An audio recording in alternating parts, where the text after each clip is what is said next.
दिल्ली से राजस्थान के लिए निकली जयमहल एक्सप्रेस के एक डब्बे में काफी चहल पहल थी।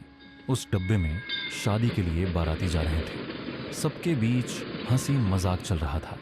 तभी अचानक से डिब्बे में आग लग गई और जल्द ही पूरे डब्बे के सारे लोग उसमें जलकर मर गए, जो भूत बन के लोगों को ट्रेन में मारने लगे, जिसकी वजह से जल्द ही कई अधिकारियों के कहने से उस डब्बे के साथ साथ पूरे ट्रेन को हमेशा के लिए बंद कर दिया गया।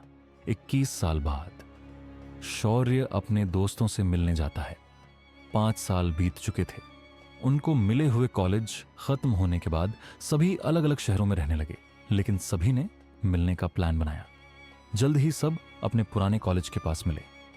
7 से 10 लोगों का ग्रुप था। उनका शौर्य अपने पुराने दोस्त वीर और आदित्य से मिलकर बहुत खुश था। बाकी सभी भी बहुत खुश थे। काफी देर तक सबने बातें की और अपने पुराने दिनों को याद किया, जब वे हर हफ्ते कहीं बाहर घूमने जाते। शौर्य, कितने अच्छे दिन थे। हम सभी साथ में बाहर जाते, कितनी मस्ती करते थे। अब तो कहीं जाते भी नहीं। दीपक, मेरे पास तुम लोगों के लिए एक जगह है। अगर तुम सबको आना है तो आ सकते हो। नताशा, अरे इतनी जल्दी कैसे चल सकते हैं? दीपक, मेरा मतलब है कि अगले महीने में मेरे चाचा के लड़के की शादी है। अगर तुम लोग को कोई परेशानी नहीं है तो चलो ना मेरे साथ।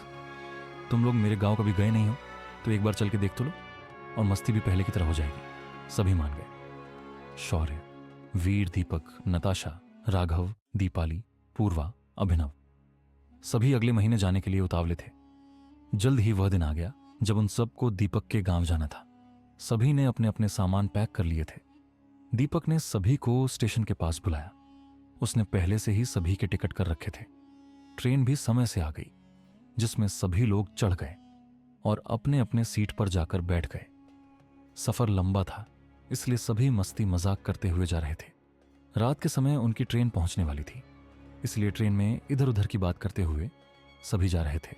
रात के 8 बज चुके थे और सभी थके हुए थे, तो कुछ समय के लिए सभी सोने चले गए।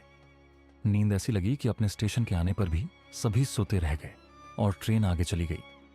कुछ देर बाद अचानक से ट्रेन में हलचल शुरू हो गई। दीपक की आंखें शोर सुनकर खुली तो उसने समय देखा और वह चौंक कर उठा और बाकियों को भी जगाया। उसने बताया उन्हें 3 घंटे पहले ही उतरना था और वह सभी 100 किलोमीटर आगे आ चुके हैं। अभी ट्रेन रुकी है, स्टेशन है, चलो जल्दी से उतर जाओ। सभी अपने अपने सामान जल्दी जल्दी लेकर ट्रेन से उतरे। वह एक छोटा सा स्टेशन था। आसपास कोई भी दिखाई नहीं दे रहा था। सभी थोड़ा आगे गए जहां पर एक लाइट चल रही थी। तभी दीपक ने एक आदमी को देखा तो उसने अपनी पूरी बात बताई। वह आदमी स्टेशन मास्टर था। उसने बताया, बेटा रात की तो यही अंतिम ट्रेन थी। अब सीधे सुबह में यहां ट्रेन है। 1-2 ट्रेन है रात की, पर वह रुकती नहीं है। मैं तो घर जा रहा हूं। आप लोग भी आसपास किसी धर्मशाला में रुक जाओ, मैं चलता हूं, मुझे देर हो रही है। इतना कहते हुए वह चला गया। सभी दोस्त एक दूसरे को कोसने लगे। कुछ देर के लिए वे सभी स्टेशन पर बैठे थे। तभी किसी ट्रेन की आवाज सुनाई दी। वीर दीपक से कहता है, कोई ट्रेन आ रही है, उसमें चले क्या? दीपक, तूने सुना नहीं क्या? वो स्टेशन मास्टर ने क्या कहा? कोई ट्रेन नहीं रुकती यहां। वीर, एक बार कोशिश तो करे क्या? मालूम हमें इतनी रात में अकेले देखकर रुक जाए। दीपक, तू क्या कोई मंत्री है क्या जो तेरे लिए ट्रेन रुकेगी? मैं तो नहीं जा रहा हूं। तुझे जाना है तो जा। वीर, हां मैं जा रहा हूं, कोशिश करने। मुझे आधी रात को यहां नहीं बैठना है।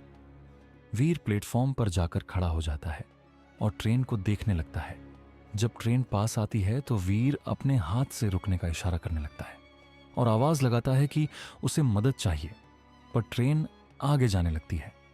वीर बाहर से देखता है कि ट्रेन के डब्बे सजाए गए हैं तो वह समझ जाता है कि वे किसी शादी के बाराती हैं। ट्रेन आगे जा रही होती है। तभी वीर आवाज लगाता है कि उसे भी शादी में जाना है, पर ट्रेन आगे चली जाती है। वीर पीछे मुड़कर वापस लौट रहा होता है। तभी वो ट्रेन के रुकने की आवाज सुनता है। वीर दौड़कर ट्रेन के पास जाता है। तभी ट्रेन से एक आदमी उतरता है, जिसे देखकर वीर कहता है कि उसे भी शादी में जाना है, पर वह अपने मंजिल से आगे आ गया है। क्या वह उसकी मदद करेगा? जिस पर सामने खड़ा आदमी कुछ नहीं कहता, सिर्फ सिर हिलाकर आने को कहता है। वीर बताता है कि उसके साथी भी हैं, वह बाकियों को भी लेने जा रहा है। कुछ समय के लिए वे उसका इंतजार करें, जिस पर फिर आदमी सिर हिलाकर हां का इशारा करता है। वीर दौड़कर बाकियों के पास जाता है और सबसे यह बात बताता है। दीपक और शौर्य कुछ समय के लिए तो हैरान होते हैं, पर फिर उसके साथ ट्रेन के पास सभी चले जाते हैं। ट्रेन को देखकर शौर्य को थोड़ी हैरानी होती है, क्योंकि वह ट्रेन काफी पुरानी लग रही थी। फिर भी वीर और बाकियों के कहने पर वे सभी अंदर जाते हैं। अंदर जाते ही वह देखते हैं कि सभी लोग उन्हें एक अजीब निगाहों से देख रहे हैं। गाने बजाने का माहौल तो है, पर कोई खुद से नहीं गा रहा है। पास में रखे रेडियो से गाने बज रहे हैं। रेडियो भी काफी पुरानी दिख रही है। जब वे सभी बैठ गए तो वीर ने उस आदमी से चलने के लिए कहा। ट्रेन धीरे धीरे चलने शुरू हुई। शौर्य ने पास में बैठे एक बच्चे से पूछा कि वह सब कहां जा रहे हैं। बच्चे ने कोई जवाब नहीं दिया और अपनी उंगली से ऊपर की तरफ इशारा किया। ऊपर एक बोर्ड लगा हुआ था, जिस पर शादी की तारीख और जगह के बारे में लिखा हुआ था। शादी की तारीख थोड़ी धुंधली सी दिख रही थी। बोर्ड काफी पुराना था और रात के समय कम रोशनी होने के कारण किसी ने भी उस पर ध्यान नहीं दिया। जब ट्रेन तेजी से चलना शुरू हुई तो स्टेशन की लाइट ट्रेन पर पड़ी, जिस पर लिखा हुआ था जय महल एक्सप्रेस। अंदर किसी को भी नहीं मालूम था कि वह कितनी बड़ी मुसीबत में फंस चुके हैं। दीपाली और पूर्वा आपस में बातें कर रहे थे कि वे शादी के दिन कौन से कपड़े पहनने वाले हैं और गांव में कहां कहां घूमने वाले हैं। शौर्य उठता है और नताशा से कहता है कि वह कुछ समय में आता है, और वह ट्रेन के बाथरूम की तरफ बढ़ता है। काफी थके होने पर वह अपना मुंह धो रहा होता है। तभी अचानक से उसे अपने पीछे किसी के होने का आभास होता है। वह पीछे मुड़कर देखता है तो एक बच्चा खड़ा होता है, जो उसका हाथ पकड़कर कहीं ले जाने की कोशिश कर रहा होता है। शौर्य उसे मना करता है, पर बच्चा जिद करने लगता है तो शौर्य उसके पीछे जाता है। ट्रेन के दूसरे डब्बे में कुछ लोग एक दूसरे के सामने बैठे हुए थे, जिसमें काफी अंधेरा था, कुछ दिखाई नहीं दे रहा था। तभी ट्रेन के गुजरते समय बाहर से रोशनी पड़ती है और शौर्य उसे देखकर डर जाता है। उसे अपनी आंखों पर विश्वास नहीं होता। उसने देखा कुछ लोग जले हुए चेहरों के साथ बैठे हुए थे। शौर्य जल्दी से अपने दोस्तों के पास जाता है। वह नताशा का हाथ पकड़कर दूसरी तरफ ले जाता है और उसे बताता है कि यहां पर कुछ तो गलत है। नताशा उसकी बातों पर ध्यान नहीं देती और उसे बोलती है कि तुम थक गए हो, जिसकी वजह से तुमको यह सब चीज दिखाई दे रही है।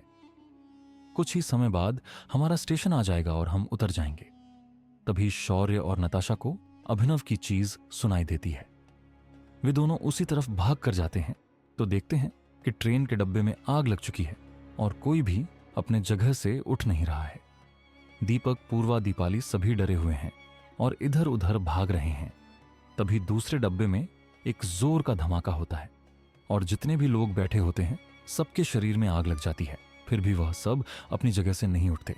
आग की वजह से ऊपर टंगा हुआ शादी का बोर्ड नीचे गिरता है, जिस पर शादी की तारीख को देखकर सभी के होश उड़ जाते हैं। बोर्ड पर लिखी हुई तारीख आज की तारीख से ठीक 21 साल पहले की थी और अब कुछ हद तक शौर्य और बाकी सभी दोस्त समझ चुके थे कि वे आत्माओं के बीच फंस चुके हैं। ट्रेन की आत्माएं उन्हें मारने के लिए उनका पीछा करती हैं। शौर्य सभी को लेकर ट्रेन में इधर उधर छुप रहा था। ट्रेन भी तेजी से चल रही थी। आग धीरे धीरे पूरे डब्बे में फैल रही थी। किसी को कुछ समझ नहीं आ रहा था कि कैसे अपनी जान बचाए। तभी अचानक शौर्य ने देखा कि आत्माओं ने पूर्वा को पकड़ लिया है और उसे जलाने के लिए वे सभी ले जा रहे हैं। पूर्वा को बचाने के लिए सभी आत्माओं के पीछे जाते हैं। शौर्य सभी को समझाता है कि हमें सावधानी से उसे बचाना होगा, पर अभिनव किसी की बात नहीं सुनता और वह सामने से आत्माओं के पास चला जाता है। अभिनव पूर्वा का हाथ पकड़कर उसे छुड़ाने की कोशिश करता है। चारों तरफ से आत्माओं के बीच घिरा हुआ उसे कुछ समझ नहीं आ रहा था कि क्या किया जाए। फिर भी कोशिश करने पर वह पूर्वा का हाथ आत्माओं से छुड़ा देता है और उसे अपने बाकी दोस्तों की तरफ धक्का दे देता है। बाकी आत्माओं ने अभिनव को पकड़ लिया और वह उसके ऊपर टूट पड़ी। अभिनव चिल्लाकर बाकियों को बोलता है कि इस चलती ट्रेन से बाकियों को कूदना होगा, तभी वह सभी बच सकते हैं। आत्माएं अभिनव पर हावी हो चुकी थीं और वे उसको आग के पास ले जा चुकी थीं। अभिनव चिल्लाकर बाकियों से कहता है कि वे सभी जाएं। वह कुछ समय तक के लिए इन सभी को रोक सकता है। वह जल्द से जल्द ट्रेन से कूद जाए और वह नहीं बच सकेगा। कोई भी जाने के लिए राजी नहीं होता, पर अभिनव के समझाने पर वे सभी जाने के लिए राजी हो जाते हैं। जाते समय भी वे बार बार पीछे मुड़कर उसे चलने के लिए बोलते हैं, पर अभिनव उन्हें समझाता है कि अगर वह सभी बच जाएंगे तो उसकी आत्मा को शांति मिलेगी। आग अब पूरे डब्बे में फैल चुकी थी। सभी जल्द से जल्द ट्रेन के दरवाजे के पास पहुंचे और दरवाजे को खोलने की कोशिश करने लगे। दरवाजा खुल नहीं रहा था। शौर्य और दीपक मिलकर दरवाजे को खोलने की कोशिश कर रहे थे। काफी मेहनत के बाद दरवाजा खुलता है। ट्रेन अभी भी चल रही थी। शौर्य नताशा, दीपाली और पूर्वा को ट्रेन से कूदने के लिए कहता है। वे तीनों एक एक करके ट्रेन से कूदने लगती हैं। आग ट्रेन के दरवाजे तक पहुंच चुकी थी। दीपक शौर्य अब भी बचे हुए थे। शौर्य दीपक को बोलता है कि पहले तुम जाओ, उसके बाद मैं आता हूं। दीपक के जाने के बाद शौर्य कूदने वाला ही होता है। तभी उसे अभिनव की चीख सुनाई देती है, जिसके पूरे शरीर पर आग लग चुकी थी, और वह चिल्लाते हुए बोलता है कि जल्द से जल्द कूद जाओ, अब मैं इन्हें नहीं रोक सकता। शौर्य रोते हुए ट्रेन से कूद जाता है। सभी को चोटें आई होती हैं। सुबह होते ही गांव के कुछ लोग उन्हें देखते हैं तो अस्पताल में उन्हें लेकर जाते हैं, जिससे उन सभी का इलाज होता है। पर उन सभी के मन में रात की भयानक घटना बस चुकी थी। अपने एक दोस्त को खो देने का सभी को दुख था। होश आने पर कुछ लोग उनसे पूछते हैं कि उन्हें यह सब चोटें कैसे आई, परंतु उनके बताने के बाद भी किसी को उन पर विश्वास नहीं होता। कुछ महीने के इलाज के बाद सभी पूरी तरीके से ठीक हो जाते हैं और एक साथ मिलकर अभिनव को याद करते हैं। कुछ महीनों बाद एक रात स्टेशन पर ट्रेन गुजरती है, जिसे अभिनव चला रहा होता है। अभिनव की पूरी शरीर जली हुई थी और ट्रेन पर लिखा हुआ था जय महल एक्सप्रेस।